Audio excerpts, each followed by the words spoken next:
Merci de regarder France 24 à l'heure de reporter, votre magazine de grand reportage.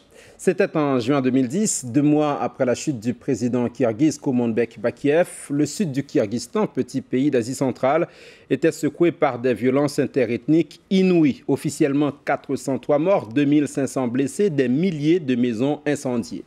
Quelques mois après ces affrontements entre Kirghizes et Ouzbeks, la situation reste extrêmement tendue. Les deux communautés s'évitent. Les Ouzbeks se barricadent toujours dans leur quartier de peur d'être à nouveau pris pour cible. Brimades, arrestations arbitraires, enlèvements et la violence est toujours là. Et ce ne sont pas des élections, quelque cruciales qu'elles soient, qui devraient changer la donne. De nouveaux affrontements interethniques sont à craindre dans le pays. Dans un instant, les questions-réponses avec Xenia Bolchakova qui s'est rendue sur place avec Xavier Luizet. Bienvenue dans Porter.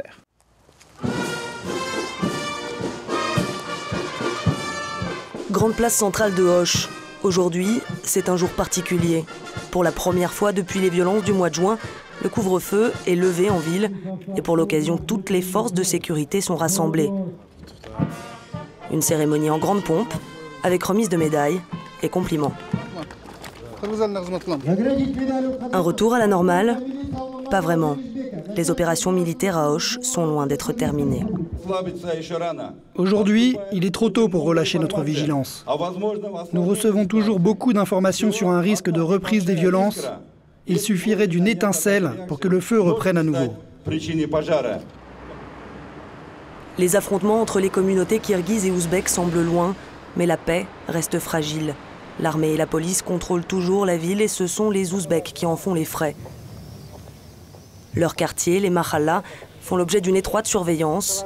Dès la tombée de la nuit, les hommes des forces spéciales patrouillent armes au poing. Et les rares passants qui osent s'aventurer dehors sont contrôlés. Ces jeunes gens sont ouzbeks, ils n'ont pas leur passeport sur eux. Ils seront directement emmenés au poste.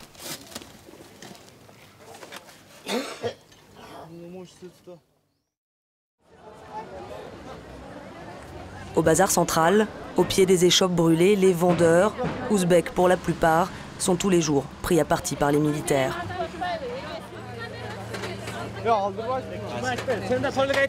Hé, qu'est-ce que vous faites ici? Vous avez l'autorisation pour vendre ici? Ces gens-là, ils gênent la circulation. Nous, on est là pour rétablir l'ordre et nettoyer le territoire du bazar. Brimades et pressions quotidiennes contre une ethnie accusée par les Kirghizes d'avoir déclenché la guerre à Hoche. 4 jours de haine et de fureur qui ont mis à feu et à sang la deuxième ville du pays. Pourtant, dans ces affrontements, ce sont bien les Ouzbeks qui ont payé le plus lourd tribut. Plusieurs milliers de victimes, 2600 maisons complètement détruites. Sur ces images amateurs, tournées quelques heures après une attaque sur un quartier ouzbek, les corps se comptent par dizaines.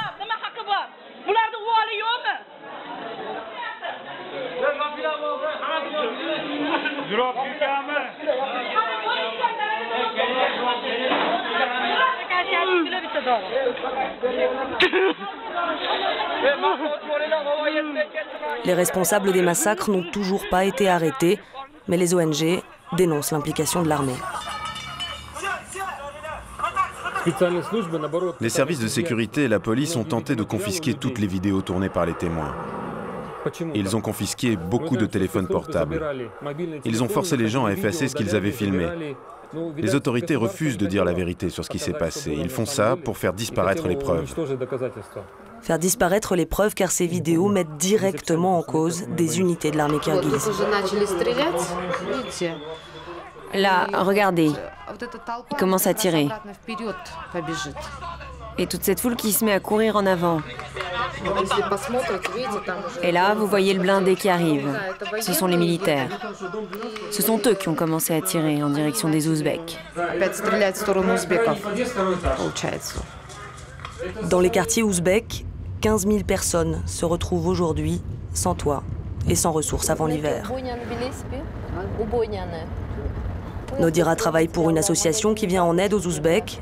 Aujourd'hui, elle se rend à Chark, une zone pratiquement rayée de la carte.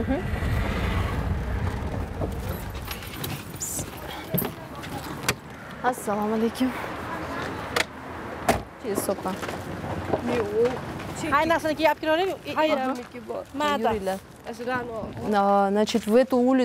Pendant les événements, c'est par cette rue qu'une foule d'hommes kirghizes très agressifs est entrée dans le quartier. Une grande partie des violences a eu lieu ici.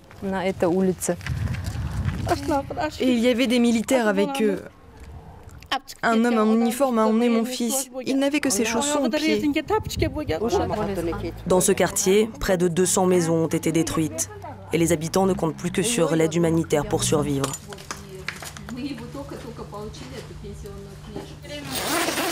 Ils passent leur nuit sous ces tentes installées par l'ONU.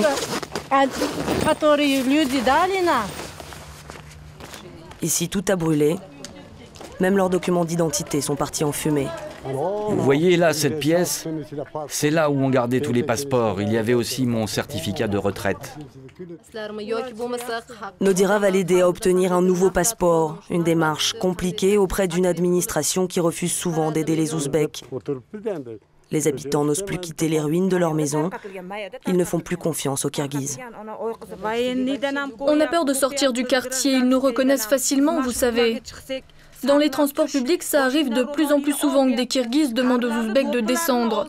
Ils nous arrachent nos foulards, ils forcent les vieillards à enlever leur chapeau traditionnel.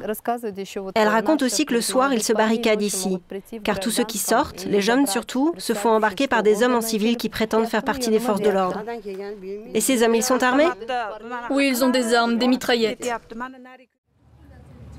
À quelques kilomètres de là, près d'un quartier dévasté, des volontaires ouzbeks ont ouvert un centre d'aide aux victimes. Zulfira et ses collègues les aident à rédiger les plaintes en russe pour les transmettre au parquet, à la police et aux services de sécurité. Au total, depuis la fin des émeutes, 4000 dépositions ont été enregistrées. Et chaque jour, il y a de nouvelles plaintes. Hier, par exemple, un homme du nom de Nakoubov est venu ici. Il a été agressé par 6 hommes, des jeunes âgés de 25 à 30 ans. C'étaient des Kirghizes, ils étaient 6. Ils l'ont battu et ils ont pris ses papiers. Et encore, ça n'est qu'un cas. Aujourd'hui, juste ce matin, une femme est arrivée en pleurs. Son mari est parti au travail à 8 heures. Il a été arrêté par la police. 2 voitures l'ont emmené. Ils l'ont emmené et enlevé sans raison valable. Et maintenant, ils réclament une rançon.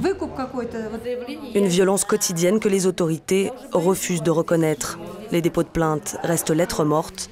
Les enquêtes, elles, n'avancent pas. Qui va répondre de ce qui se passe ici? Regardez, c'est le certificat de décès de mon fils. Mort suite à une blessure par balle qui a endommagé les poumons. Il sortait de la mosquée après la prière du vendredi. Il ne faisait rien de mal. Les autorités donnent de l'argent aux Kirghizes. On leur décerne des médailles. Pourquoi? Parce qu'ils ont brûlé notre ville? Qui va dire la vérité? Qui va juger les responsables? C'est pas normal. Tous ces morts, c'était pas des citoyens du Kirghizistan peut-être? Pour le moment, le gouvernement ne fait rien pour retrouver les responsables. Mais les Ouzbeks accusent cet homme, le maire de Osh, d'être l'un des instigateurs des violences de juin. Regardez ce qu'ils écrivent sur moi. Que je suis un nazi, que je suis responsable de tout ce qui s'est passé. Regardez, ça a été écrit hier, c'est une provocation. Ces gens veulent de nouveaux affrontements. Opposé à la venue de policiers de l'OSCE, Melis Mirzakhmatov se fait l'avocat d'un nationalisme fort. Il a avec lui le soutien des Kirghizes du sud du pays. Pour eux, les organisations internationales ont pris aveuglément fait et cause pour les Ouzbeks.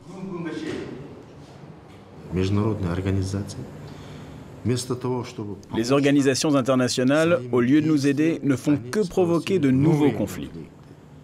Elles peuvent en provoquer en répartissant l'aide humanitaire. J'ai les chiffres, j'ai des données. Et je peux vous dire que dans un quartier ouzbek, par exemple, ils vont distribuer 10 tonnes de biscuits. Et dans l'autre quartier, kirghize, 0. En agissant comme cela, c'est évident que ça rend le peuple furieux. Avec le soutien de l'administration locale, les Kirghizes ont dressé des yourtes à 2 pas de la mairie. Ici aussi, on accueille des familles de victimes. Aujourd'hui, des bénévoles kirghizes sont venus spécialement du Kazakhstan voisin avec une collecte d'argent.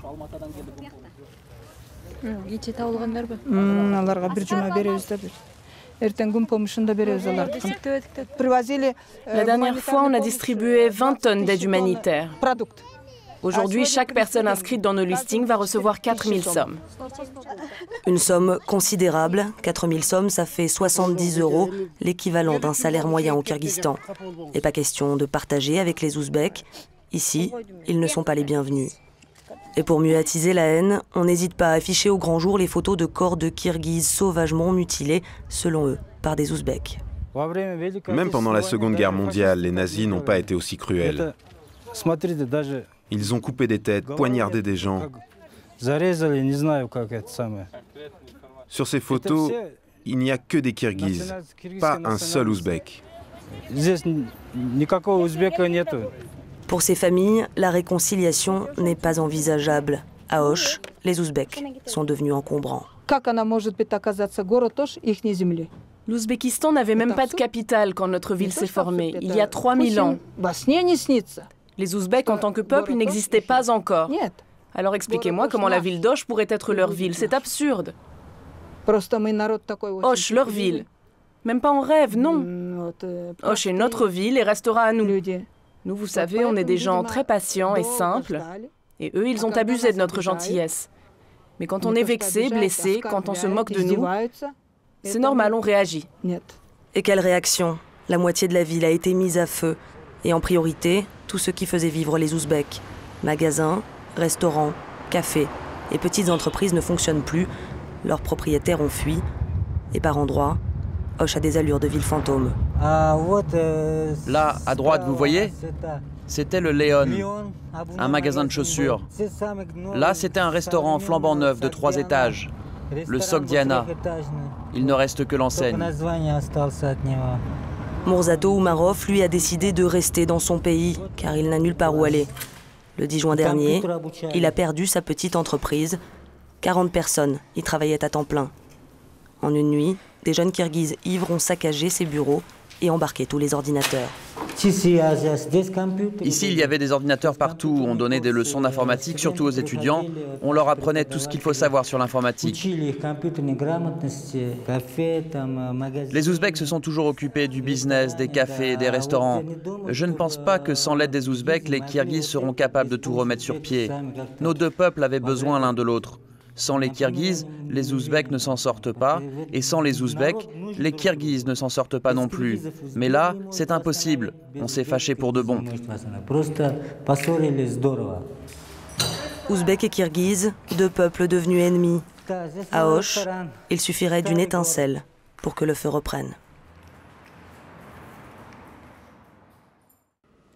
Merci Ksenia Bolchakova d'être avec nous sur ce plateau. Deux communautés ennemies, pas de réconciliation envisageable. Les Ouzbeks seraient devenus trop encombrants, c'est ce qu'on entend dans votre reportage.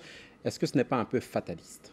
Mais c'est difficile de ne pas être fataliste dans une situation comme celle-là. On l'a vu, les violences du mois de juin ont été inouïes, plusieurs centaines de morts, même voire quelques milliers d'après certaines sources, en quelques jours à peine.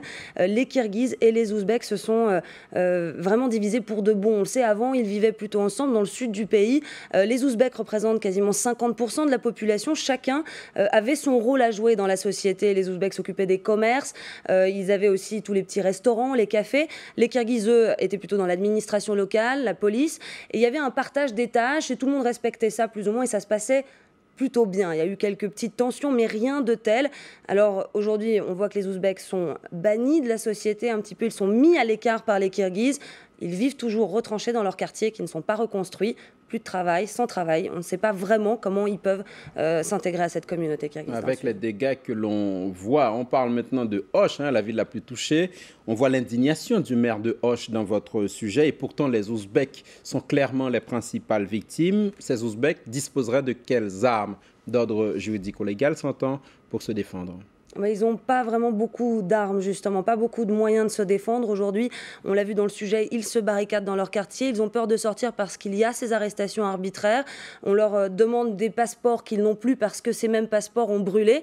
Donc, du coup, on se cache. Il y a quelques recours, bien sûr. Il y a d'abord les ONG, les grandes organisations non gouvernementales internationales qui les aident, qui leur fournissent une aide alimentaire.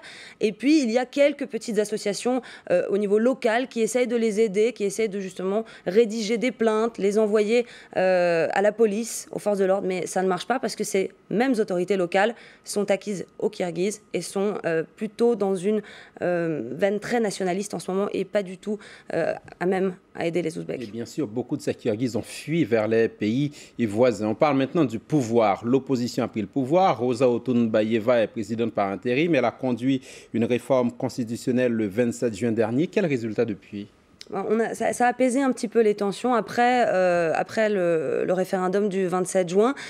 Sauf que Rosa Otunbayeva n'a pas réussi à détruire, on va dire, l'antagonisme qui existait entre les sudistes et les nordistes. Il a été renforcé en réalité ces derniers temps. Et au sud du pays, eh bien, on n'aime pas beaucoup Rosa Otunbayeva. On préfère l'ancien président Bakiev, on aimerait bien qu'il revienne. Et du coup, il y a ces tensions très très fortes entre le nord et le sud du pays. Pour l'instant, pas beaucoup de résultats. Un mot rapidement sur Bakiev, alors un mot aussi sur l'ancien président Askar Akayev, l'ancien président de l'ère post-soviétique et surtout sur Kurmanbek Bakiev. Est-ce qu'ils ont, ces deux hommes, une capacité de nuisance encore sur le Kyrgyzstan malgré leur exil ? Alors Akayev, non, il se contente juste aujourd'hui de faire des grandes conférences de presse de Moscou quand ça va mal au Kyrgyzstan et de prodiguer des bons conseils. Quant à Bakiev, lui, il est quand même visé par un mandat d'arrêt dans 6 pays, notamment le Bélarus, le Kazakhstan. Les autorités kirghizes veulent, les nouvelles autorités kirghizes veulent vraiment sa peau parce qu'ils le tiennent pour responsable de toute l'instabilité qu'a vécu le pays depuis le mois d'avril et depuis la révolution d'avril, comme on l'appelle maintenant. Mais dans le sud du pays, il a quand même des partisans, il arrive à tirer des ficelles et certains observateurs lui imputent même les violences du mois de juin, disent qu'il aurait tenté, en instrumentalisant la haine entre les Ouzbeks et les Kirghizes, de revenir au pouvoir. Merci Ksenia Bolchakova, merci aussi à Xavier Luizet qui a réalisé ce reportage avec vous. C'est la fin de ce magazine. Rendez-vous la semaine prochaine pour un autre grand reportage sur France 24.